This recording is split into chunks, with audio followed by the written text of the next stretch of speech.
फकीर आदमी है, झोला लेके चल पड़ेंगे जी। लेकिन पूरी दुनिया में आपने ऐसा कोई फकीर देखा है जो 1,40,000 का चश्मा लगाता हो, खुद घूमते हैं 12 करोड़ की मर्सिडीज में, मतलब भिक्षा मांगकर यहाँ पर फॉरेन टूर भी कर लिए और डिजिटल कैमरा भी खरीद लिया डिजिटल कैमरा के रिलीज होने से पहले। और नरेंद्र मोदी अपने आप को गरीब ही नहीं, बहुत गरीब परिवार का बताते हैं। मित्रों, मैं बचपन में रेल के डिब्बे में चाय बेचता था। वाह, क्या फकीरी है। वो भगवान है हमारे, हम उनकी पूजा करते हैं। सच तो ये है दोस्तों कि ये लोग हमारे हिंदू धर्म को ही तोड़ने मरोड़ने लग गए अपने नफरतखोर एजेंडा को फैलाने के लिए। नमस्कार दोस्तों, जर्नलिस्ट अनिल यादव एक बीजेपी वर्कर मंगल वाजपेयी से बात कर रहे थे कानपुर में। मंगल एक लोडर का काम करते हैं, यानी गाड़ियों में सामान चढ़ाने का काम करते हैं। क्या नाम बताए? योगी साहब, मेरा मंगल वाजपेयी। मंगल वाजपेयी है, यहाँ लोडर का काम करवाते हैं। साथ ही साथ ये बीजेपी एमएलए महेश त्रिवेदी के लिए वॉलंटियर भी करते हैं। ये उम्मीद जता रहे थे कि बीजेपी इस बार 400 पार करेगी। चुनाव में किसका माहौल है? बीजेपी जीतेंगी, बीजेपी जीतेगी 400 के ऊपर। लेकिन जैसे जैसे बात आगे बढ़ती है, मंगल अपनी परेशानियों के बारे में बताते हैं। वो बताते हैं कि उनके पास बिजली नहीं है, सीवर की व्यवस्था नहीं है। हमारे पास बिजली नहीं है घर में, हमारे पास लैट्रिन घर में नहीं है, हमारे पास सीवर व्यवस्था नहीं है। उन्होंने बीजेपी एमएलए महेश त्रिवेदी को कई बार कहा, हमने महेश त्रिवेदी से भी कई बार कहा कि 20 फुट पाइप पड़ना है, तो अगर पड़ जाए तो हमारे घर की सीवर व्यवस्था बन जाए। नहीं बन पाई। उन्हें कुछ भी नहीं मिला और ना ही उन्हें कुछ मिलने की उम्मीद है। त्याग तपस्या की मूर्ति है कि कुछ नहीं मिला, लेकिन उसके बावजूद कोई शिकायत नहीं है और ना कोई उम्मीद है मिलने की, और ना उम्मीद है मिलने की। लेकिन फिर भी वो खुद को भाजपा का भक्त कहते हैं। लेकिन ये तो कहा जाता है ना कि भूखे पेट ना होए भजन गोपाला। इस पर मंगल वाजपेयी जवाब देते हैं कि ऐसा कुछ नहीं है, आदमी बालू खाकर भी पेट भर सकता है, यानी कि मिट्टी खाकर भी पेट भर सकता है। सब हो जाता है अगर संत चाह लेगा। अगर संत चाह लेगा तो सब हो जाता है। बालू खा के पेट भर लेता है। इन्हें कोई शिकायत नहीं है। प्रधानमंत्री मोदी को ये परमात्मा मानते हैं, उनकी पूजा करते हैं। ऐसा कैसे हो सकता है कि एक पॉलिटिशियन को लेकर लोग इतने अंधे हो गए हैं? और ये इकलौते नहीं है, मैंने पिछले वीडियो में आपको उसके कई और उदाहरण दिए थे। बीजेपी के टिकट पर तो कुत्ता भी खड़ा हो जाए हम जिता देंगे। ये सच है, अगर कुत्ता भी आएगा उसको भी जिताएंगे। ये तो फिर अंधविश्वास नहीं, भक्त हैं, अंधविश्वास नहीं है, हम भक्त हैं। नहीं, महंगाई मेरे हिसाब से कोई ज्यादा नहीं हुई। अब मैं 10 साल से बनियान नहीं पहन रहा, देखो आप। वो भगवान है हमारे, हम उनकी पूजा करते हैं। ऐसा हुआ है इमोशनल मैनिपुलेशन और ब्रेन वॉशिंग की वजह से। एक बड़े स्केल पर देश में लोगों का ब्रेन वॉश किया गया है, और जो माफिया यहाँ पर ब्रेन वॉश कर रहा है लोगों का, वो 4 डिपार्टमेंट्स पर काम करता है। पहला डिपार्टमेंट लोगों में गर्व और अहंकार भरता है कि आप महान हो क्योंकि आप हिंदू धर्म में पैदा हुए। दूसरा डिपार्टमेंट आपको एहसास दिलाता है विक्टिमाइजेशन का, कि सदियों से, 1000 सालों से आपके पूर्वज विक्टिम बनकर रहे थे। तीसरा डिपार्टमेंट आपके अंदर डर भरता है कि आपको खतरा है उन लोगों से। और चौथा डिपार्टमेंट यहाँ नरेंद्र मोदी को मसीहा बनाता है कि सिर्फ नरेंद्र मोदी ही आपको बचा सकते हैं। पहले 3 डिपार्टमेंट्स की मैं 3 अलग अलग वीडियोस में ऑलरेडी बात कर चुका हूं। अब वक्त है इस चौथे डिपार्टमेंट को एक्सपोज करने का। नरेंद्र मोदी की कल्ट ऑफ पर्सनैलिटी, कैसे इनके इतने सारे फेलियर्स के बाद भी लोगों को इमोशनली मैनिपुलेट किया जाता है कि लोग इन्हें भगवान मान बैठे। आइए जानते हैं आज के इस वीडियो में।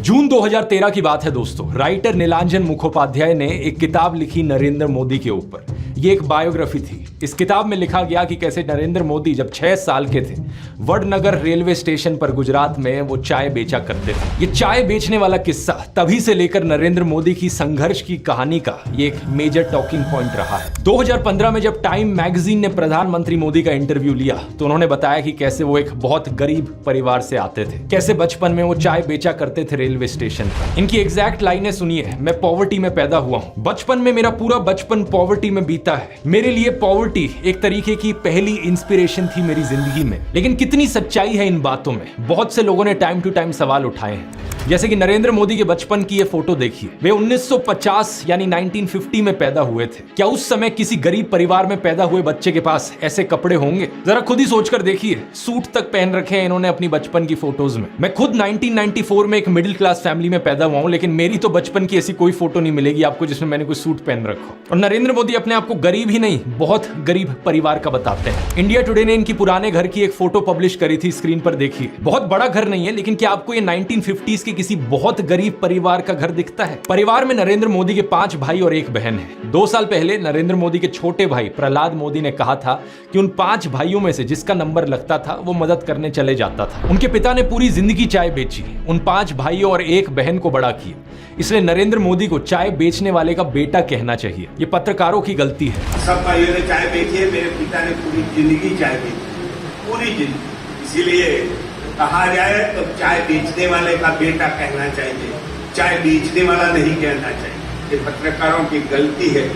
2014 में कांग्रेस नेता अहमद पटेल ने कहा था कि नरेंद्र मोदी कभी चाय वाला नहीं थे, बल्कि वो एक कैंटीन ठेकेदार थे। अब कांग्रेस की बात पर कितना यकीन किया जाए नहीं किया जाए, लेकिन 2021 में बीजेपी ने भी ये कैंटीन वाली चीज अनइंटेंशनली एक्नॉलेज करी थी। रेलवेज मिनिस्टर अश्विनी वैष्णव ने इंस्ट्रक्ट किया ऑफिशियल्स को कि वो वडनगर रेलवे स्टेशन पर एक कैंटीन को ब्यूटीफाई करें। इंडिया टुडे के आर्टिकल में यह क्लियरली लिखा हुआ है और इसके नीचे एक फोटो भी लगी है इस टी स्टॉल / कैंटीन की, जो नरेंद्र मोदी के पिता चलाया करते थे। हाल ही में लिखे गए CNN के इस आर्टिकल को देखिए। नीलांजन मुखोपाध्याय खुद कहते हैं कि मोदी की जो पॉवर्टी की कहानी है वो ग्रॉसली एग्जैजरेटेड है, यानी कि बहुत बढ़ा चढ़ा कर लोगों को बताई गई है। इतना ही नहीं, एक दूसरे आर्टिकल में नीलांजन बताते हैं कि नरेंद्र मोदी के पिता के पास इतने पैसे थे कि वो मोदी और उनके भाइयों को स्कूल भेज पाए, और स्कूल जाने का मतलब था कि वो कहीं और फुल टाइम काम नहीं कर सकते थे, बस वो स्कूल के बाद अपने पिता का हाथ बटाया करते थे। ये सब सुनकर एक बहुत बड़ा सवाल आपके मन में आएगा कि ऐसी कहानियों को क्यों बढ़ा चढ़ा कर हमें बताया जाता है। नीलांजन कहते हैं ऐसा इसलिए किया जाता है ताकि इंडियन पब्लिक को एक आइडिया बेचा जा सके।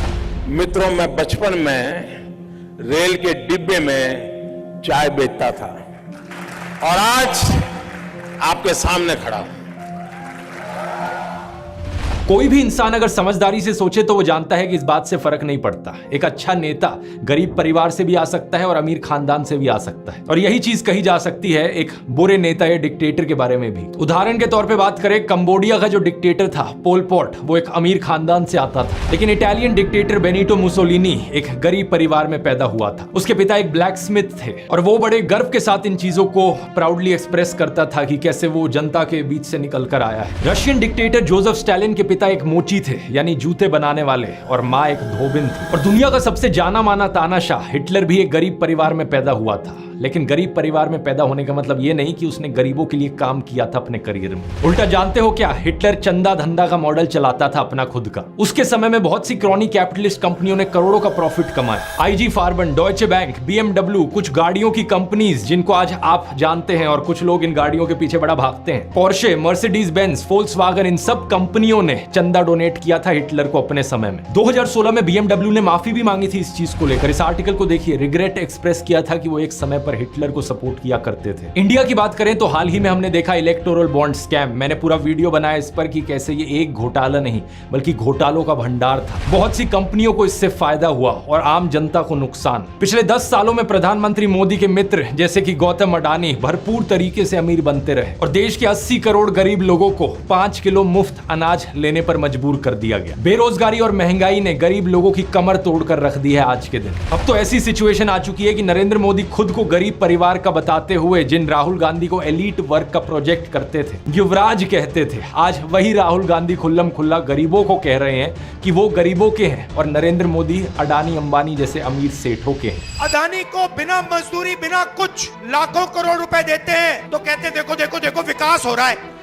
हमने मनरेगा किया, मजदूरी के लिए पैसा दे रहे हैं और कहते हैं गरीबों की आदत बिगाड़ रहे हैं। मैं आपका हूं, वो उनके हैं। राहुल गांधी कह रहे हैं कि जितना रुपया नरेंद्र मोदी ने अडानी को दिया है उतना रुपया वो देश के गरीब लोगों को देंगे। और मैं देश को फिर से दोहरा के कह रहा हूँ, जितना पैसा नरेंद्र मोदी जी ने इनको दिया है ना, उतना ही पैसा हम हिंदुस्तान के गरीब लोगों को देने जा रहे हैं। महालक्ष्मी योजना, पहली नौकरी पक्की योजना, इन योजनाओं के माध्यम से करोड़ों लाखपति बनाएंगे। इन्होंने 22 अरबपति बनाए, हम करोड़ों लाखपति बनाए। प्रधानमंत्री मोदी इसका ज्यादा जवाब दे नहीं पाए। उल्टा उन्होंने कोशिश करी थी ये कहने की कि अडानी अंबानी एक्चुअली में कांग्रेस के साथ मिले हुए हैं। जरा ये साझा घोषित करें इस चुनाव में कि अंबानी अडानी से कितना माल उठाया है।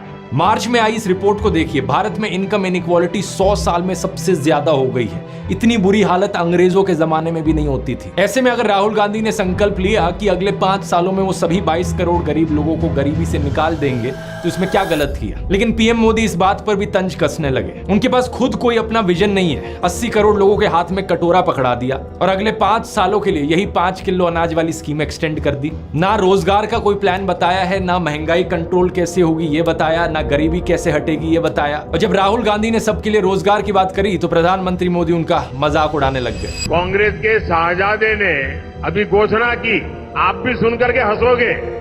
सुनाऊं? जोरों से हंसना पड़ेगा आपको। और आपको ये भी मालूम कि ये टेम्पो में पैसा देते हैं, क्या ये आपका पर्सनल एक्सपीरियंस है क्या? फरवरी 2020 में गुजरात में नमस्ते ट्रंप इवेंट हुआ था तो गरीबों को छुपाने के लिए एक 1600 फुट लंबी दीवार बनाई गई थी। जरा खुद सोचकर देखो, 1995 से लेकर 2020 25 साल से गुजरात में बीजेपी की सरकार थी, जिनमें से 3 बार तो खुद नरेंद्र मोदी ही चीफ मिनिस्टर थे, लेकिन इनसे गरीबी नहीं हटाई गई, उल्टा ये गरीबों को छुपाने लग गए। G20 समिट के समय दिल्ली में भी यही हुआ था। कुछ बस्तियों को हरे पर्दे के पीछे ढक दिया गया था, यानी कि इन गरीब लोगों की मूवमेंट को भी रिस्ट्रिक्ट कर दी। इसी के तहत ये पूरी दुकानें यहाँ से ढक दी गई हैं। जो थोड़ा झुग्गी टाइप घर थे उनको भी ढक दिया गया है यहाँ पर। सोचिए कि ये कितना डीह्यूमनाइजिंग है। कोई आपसे कहे कि तुम अच्छे नहीं लग रहे हो, तुम तो एक दाग धब्बा हो। वो गोरे सेठ आ रहे हैं हमारे देश में घूमने, तुम्हें एक पर्दे के पीछे छुपा दिया जाएगा। कैसा लगेगा आपको ये सुनकर? उन गरीबों की सोचो, उन्हें कैसा लगा होगा। सीधा कहते हैं कि यहाँ से जाओ, उस गरीब को तो भगा सकते हो, उस अमीर को भगा के देखो ना। तो इन सब चीजों के चलते नरेंद्र मोदी की ये जो गरीब परिवार वाली ब्रांडिंग थी, अब ये लगभग खत्म हो चुकी है। लेकिन उनके कल्ट ऑफ पर्सनैलिटी का ये केवल एक हिस्सा है। दूसरा हिस्सा यहाँ पर आता है उनके परिवार को लेकर। व्हाट्सएप पर और गोदी मीडिया के जरिए आपको बार बार बताया जाता है कि नरेंद्र मोदी इतने महान हैं क्योंकि उन्होंने देश के लिए अपने परिवार को छोड़ दिया, अपनी पत्नी को छोड़ दिया। देखो, वैसे ये एक पर्सनल मामला है, किसी पति पत्नी की आपस में ना बने, ये कोई बड़ी चीज नहीं है, बहुत से लोगों के साथ ऐसा होता है। लेकिन यही लोग खुद इस पर्सनल बात को बीच में लाते हैं, इसे अचीवमेंट के तौर पर दिखाने के लिए। देश के लिए पत्नी को छोड़ दिया, कोई सेंस है इस बात का? पूर्व प्रधानमंत्री लाल बहादुर शास्त्री जी ने तो अपनी पत्नी को नहीं छोड़ा, तो क्या वो देश के लिए काम नहीं कर पाए? महात्मा ज्योतिबा फूले की पत्नी सावित्रीबाई फूले के बारे में तो सब जानते हैं, क्या उन्होंने देश के लिए महान काम नहीं किया? आपने अगर रामलीला देखी है तो उसमें भी देखा होगा कि कैसे सीता जी ने भी भगवान राम का साथ दिया वनवास में, और राम ने उन्हें बचाने के लिए क्या क्या नहीं किया। तो व्हाट्सएप यूनिवर्सिटी की एक ऐसी घटिया नारी विरोधी मानसिकता है जहां आप औरत को एक अड़चन की तरह देखते हो, जहां आप पत्नी को छोड़ देने को एक अचीवमेंट की तरह दिखाते हो। और केवल पत्नी ही नहीं बल्कि नरेंद्र मोदी के परिवार को लेकर भी व्हाट्सएप माफिया यही बात फैलाता है। अरे औरों की तो छोड़ो, नरेंद्र मोदी खुद इस बात को बार बार दोहराते रहते हैं, कहते हैं कि उन्होंने अपने परिवार को देश के लिए छोड़ दिया। मेरे देशवासियों, मैंने घर, परिवार, सब कुछ देश के लिए छोड़ा है। पंजाब केसरी अखबार ने तो उनकी चरण वंदना करते हुए उनकी तुलना भगवान बुद्ध और महावीर जैन से कर डाली। लेकिन इन लोगों से मैं पूछना चाहता हूं, कभी भगवान बुद्ध ने अपना घर छोड़कर ऐसे बयान दिए क्या? सम्माननीय आदरणीय दीदी, आदरणीय दीदी, ओ दीदी।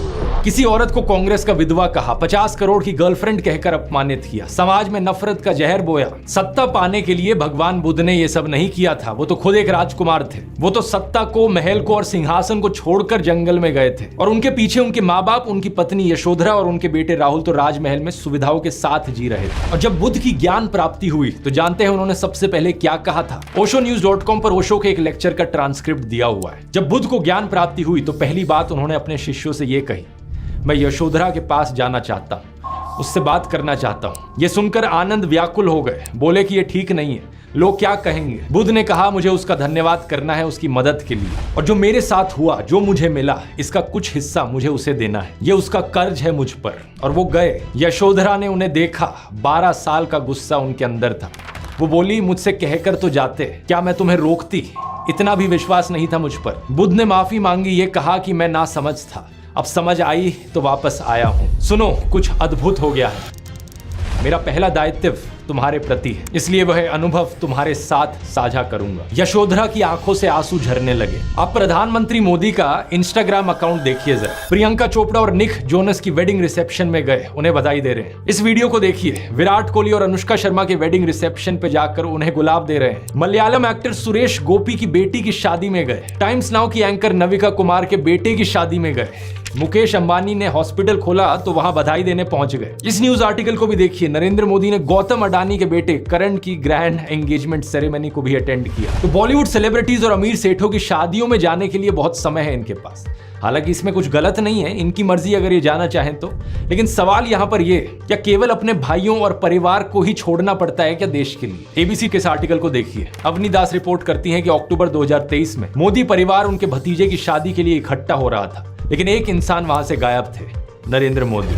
आपने फोटोज और वीडियोस में जरूर देखा होगा कि प्रधानमंत्री मोदी अपनी माता जी से मिलने जाया करते थे, जो कि अच्छी बात है, लेकिन कभी आपने नोटिस किया कि केवल वहां 3 लोग होते थे इस मुलाकात में? प्रधानमंत्री मोदी, उनकी माता जी और कैमरामैन। कभी कभार मुलाकात में 2-3 और लोग होते थे, लेकिन वो हमेशा और कैमरामैन ही होते थे। 3 साल पहले बीबीसी कॉरेस्पॉन्डेंट तेजस वैद्या ने प्रधानमंत्री मोदी के भाई प्रहलाद मोदी से बात करी और सुनिए उनका क्या कहना था। तेरे परिवार ने दूर रखवानी सूचना आपवामां आवे। इस बात को लेकर स्पष्ट निर्देश होता है कि परिवार के बाकी सदस्य दूर ही रहे। प्रधानमंत्री मोदी की भतीजी सोनल मोदी ने भी यही बताया कि उनको मना किया गया है। उनसे पूछा गया कि शपथ ग्रहण समारोह में बहुत से लोगों को निमंत्रित किया गया, लेकिन उन्हें क्यों नहीं बुलाया गया? तो सुनिए उन्होंने क्या कहा था। नरेंद्र मोदी जी ने प्रधानमंत्री का शपथ ली थी, तब देश में से कई लोग गए थे, तब आपको न्योता मिला था या आपको जाने की इच्छा हुई थी? इच्छा तो सबको होती है, पर अफसोस है कि हमें इनविटेशन नहीं दिया गया। G20 की थीम रखी गई थी वसुदेव कुटुंबकम, यानी पूरी दुनिया एक परिवार है, लेकिन खुद के परिवार को, खुद के भाई बहनों को अपने से दूर रखा जाता है इस तरीके से। आखिर क्या कारण है? भगवान राम तो अपने परिवार के साथ रहते थे। राम, लक्ष्मण, भरत, शत्रुघ्न, चारों भाइयों में कितना प्यार था। क्या इसका मतलब ये हुआ कि राम जनता के लिए काम नहीं कर पाए? उन्होंने तो राम राज्य स्थापित किया था, जहां कोई गरीब, बेरोजगार, दुखी नहीं था। मैं फिर से कहूंगा, ये प्रधानमंत्री मोदी का अपना पर्सनल मैटर है। अगर वो बॉलीवुड, अडानी, अंबानी जैसे दोस्तों के साथ ताल्लुक रखना चाहते हैं और अपने परिवार के साथ नहीं, उनकी मर्जी। मुझे प्रॉब्लम इस बात से नहीं है, प्रॉब्लम इस बात से है कि इसे अचीवमेंट की तरह क्यों दिखाया जाता है कि मैंने अपना परिवार छोड़ दिया, देखो मैं कितना महान हूं। ये कोई अचीवमेंट होती है कि? इसका साइड इफेक्ट ये हुआ है कि बहुत से हिंदू युवा ब्रेन वॉश हो गए हैं। होना ये चाहिए कि वो अच्छे से पढ़ लिख कर कुछ बने, काम धंधा करे, कुछ कमाए और अपने माँ बाप की सेवा करें, लेकिन नहीं। कुछ यूथ की क्या हालत हो गई है कि वो हाथों में तलवार लेकर मस्जिदों के सामने घूम रहे हैं। उन्हें भी अपने परिवार से, अपने माँ बाप से कोई मतलब नहीं। सेलिंग पॉइंट नंबर 1 था मैं गरीब परिवार से हूं। सेलिंग पॉइंट नंबर 2 था कि मैंने अपने परिवार को छोड़ दिया देश के लिए। और सेलिंग पॉइंट नंबर 3 अब आता है फकीरी। नरेंद्र मोदी अक्सर कहते हैं कि उन्होंने भिक्षा मांगकर गुजारा किया। कभी कहते हैं कि 35 साल के लिए, कभी कहते हैं 40 साल के लिए। करीब 40 साल मैंने भिक्षा मांग करके खाया है। मैं 35 साल तक भिक्षा मांग करके खाया। चलो इतनी तो बोलने में गलती हो सकती है, 35 साल हो, 40 साल हो, लोग अक्सर भूल जाते हैं। लेकिन सवाल ये कि वो एमएलए पहली बार बने 2002 में, तब उनकी उम्र होगी 52 इयर्स। लेकिन उससे पहले 90s में ही पता नहीं कैसे उन्होंने फॉरेन टूर्स कर लिए। ये फोटोज देखो उनकी, आईफिल टावर के सामने पेरिस में, व्हाइट हाउस के सामने अमेरिका में, हॉलीवुड के सामने, लंदन गए, वो मलेशिया गए। क्या 40 साल भिक्षा मांगकर इतने पैसे कमाए जा सकते हैं कि फॉरेन के टूर्स कर ले 90s में? और साथ ही साथ इसी बीच में नरेंद्र मोदी ने बीए और एमए की 2 डिग्रीज भी कर ली अलेजिडली। ये कैसे हो गया? आप ही बताओ दोस्तों। साल 1990 में डायकाम मॉडल 1 रिलीज हुआ था, जो कि यूएस में लॉन्च होने वाला दुनिया का पहला कमर्शियली अवेलेबल डिजिटल कैमरा था। लेकिन प्रधानमंत्री मोदी अपने इंटरव्यू में बताते हैं कि उन्होंने पहली बार डिजिटल कैमरा 1987 या 1988 में यूज किया था। मैंने पहली बार डिजिटल कैमरा का उपयोग किया था 87-88 में शायद। मतलब भिक्षा मांगकर यहाँ पर फॉरेन टूर भी कर लिए और डिजिटल कैमरा भी खरीद लिया डिजिटल कैमरा के रिलीज होने से पहले। वाह क्या फकीरी है। वाह मोदी जी, वाह वाह। अपनी कलम को गिरवी रख चुका एक गीतकार कहता है कि फकीरी है आपके स्वभाव में। एक फकीरी है आपके स्वभाव में। कभी नरेंद्र मोदी खुद ही कहते हैं कि हम तो फकीर आदमी हैं, झोला उठाकर चल पड़ेंगे। अरे हम तो फकीर आदमी हैं, झोला लेके चल पड़ेंगे जी। लेकिन पूरी दुनिया में आपने ऐसा कोई फकीर देखा है जो 1,40,000 का चश्मा लगाता हो, अपनी बूढ़ी माँ को नोटबंदी के लिए लाइन में खड़ा कर दिया और खुद घूमते हैं 12 करोड़ की मर्सिडीज में? एक तरफ तो शास्त्री जी जैसे प्रधानमंत्री देखे हैं देश ने। बताया जाता है कि उनके पास सिर्फ 2 धोती और 2 कुर्ते हुआ करते थे। कुर्ता फटकर इस्तेमाल करने लायक ना रहे तो उसे भी रुमाल बना लेते थे लाल बहादुर शास्त्री जी। लेकिन प्रधानमंत्री मोदी की यूएस विजिट की इन फोटोज को देखिए, एक दिन में 4 बार कपड़े बदलते हैं। द प्रिंट में लिखे गए इस आर्टिकल को देखिए। उत्तराखंड और हिमाचल जाते हुए प्रधानमंत्री मोदी ने 8 घंटे में 4 बार कपड़े बदले। इस टाइम्स ऑफ इंडिया के आर्टिकल को देखिए, प्रधानमंत्री मोदी गंगा आरती करने गए तब भी कपड़े बदलते जा रहे हैं। हुबली टाइम्स वालों ने तो इनकी फैंसी ड्रेस का एक पूरा कोलाज बना दिया। इंडिया टुडे ने भी इनकी 22 हेड गियर्स की कलेक्शन दिखाई है इस आर्टिकल में। और इस इंडियन एक्सप्रेस के कोलाज को भी देखिए। अगर ये फकीरी वाली बात भी नहीं बैठती लोगों में, तो इस सब के बाद अगला हथियार आता है कि इनको भगवान का अवतार ही बना दो। ये एक बार नहीं, 2 बार नहीं, बल्कि कितनी बार कितने नेताओं ने बार बार प्रधानमंत्री मोदी को भगवान से कंपेयर किया है। और मोदी जी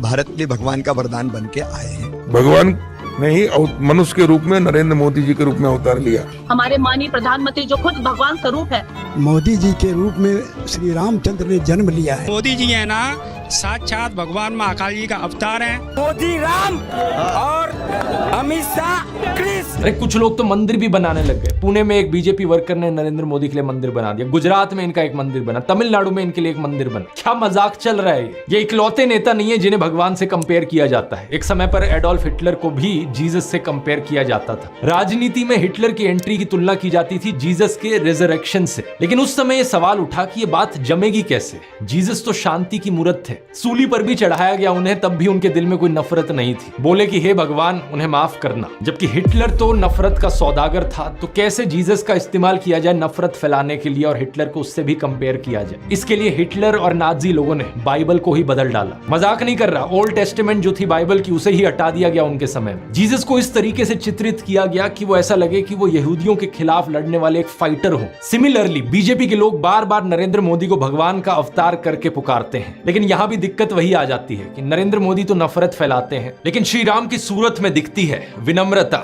सौम्यता, करुणा। राजा रवि वर्मा की इस आइकॉनिक पेंटिंग को देखिए, राम दरबार, जो कि हमारे देश के करोड़ों घरों में लगी हुई है। इस प्रॉब्लम का समाधान ढूंढने के लिए इनके लोगों ने राम की सूरत बदलनी शुरू कर दी। पिछले कुछ सालों में आपने देखा होगा ये एंग्री हनुमान और एंग्री राम की आइकॉनोग्राफी गाड़ियों के पीछे इसे लगाया जाता है, ये दर्शाने के लिए कि ये है असली में भगवान राम। चरित्र ही बदल दो भगवान का।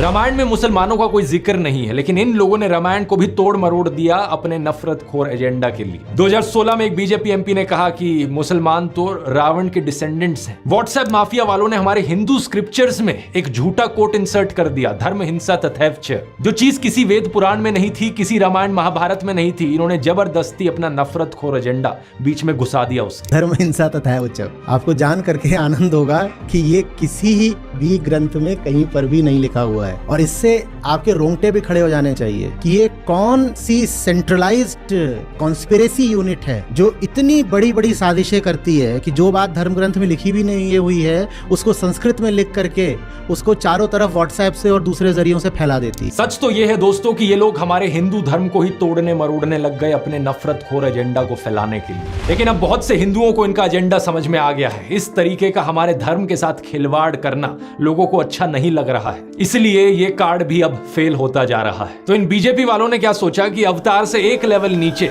इन्हें सर्वगुण संपन्न शक्तिमान दिखाया जाए। क्या सीन है, वाह क्या सीन है। लेकिन किसी को यहां शक्तिमान बनाने का सबसे आसान तरीका है कि दूसरी साइड वाले की इमेज नीचे गिराओ। इसलिए इनके आईटी सेल ने राहुल गांधी को पप्पू बना दिया। व्हाट्सएप पर इनकी आधी अधूरी क्लिप्स तोड़ मरोड़ के दिखाई जाने लगी कि जैसे राहुल गांधी में तो कोई समझ ही नहीं है, वो तो बिल्कुल बेवकूफ इंसान है। लेकिन सच्चाई यह है कि पिछले 10 साल में पीएम मोदी ने एक भी प्रेस कॉन्फ्रेंस नहीं करी, कोई अनस्क्रिप्टेड इंटरव्यू नहीं किया, जबकि राहुल गांधी ने दिल्ली यूनिवर्सिटी से लेकर हार्वर्ड यूनिवर्सिटी तक लेक्चर दिए हैं, लोगों से ढेर सारी हर साल 2 साल अनस्क्रिप्टेड इंटरैक्शंस की हैं। ये बात सही है कि उनकी कुछ फनी क्लिप्स जरूर हैं जहां उनके मुंह से कुछ उलट पुलट निकल गया। This morning I got up at night. लेकिन ऐसी क्लिप्स तो नरेंद्र मोदी की भी बहुत है। तीसरा कहा था विमेन डेवलपमेंट की मैंने बात कही थी, मैं कब हो गया ये? नरेंद्र मोदी वही हैं जो नाले से निकलने वाली गैस से चाय बनाने की बात करते हैं। कहते हैं कि पसीने से मुंह पोंछ लेता था तो ग्लो आ जाती थी। कभी ये क्लाइमेट चेंज को डिनाई करते हैं कि गर्मी नहीं बढ़ रही बल्कि हमारी गर्मी सहने की शक्ति कम हो रही है, तो कभी ये बादलों से रेडार का सिग्नल रोकने की बात करते हैं। लेकिन मैंने कहा इतने क्लाउड है, बारिश हो रही है, तो एक बेनिफिट है कि हम राडार से बच सकते हैं। एक तो जानते नहीं है, ऊपर से अहंकार इतना कि अपने अज्ञान का भी एहसास नहीं। एक दफा मोदी दूसरे देश में गए थे, वहां भारत का राष्ट्रीय गान चल रहा था और ये बीच में ही चलने लगे।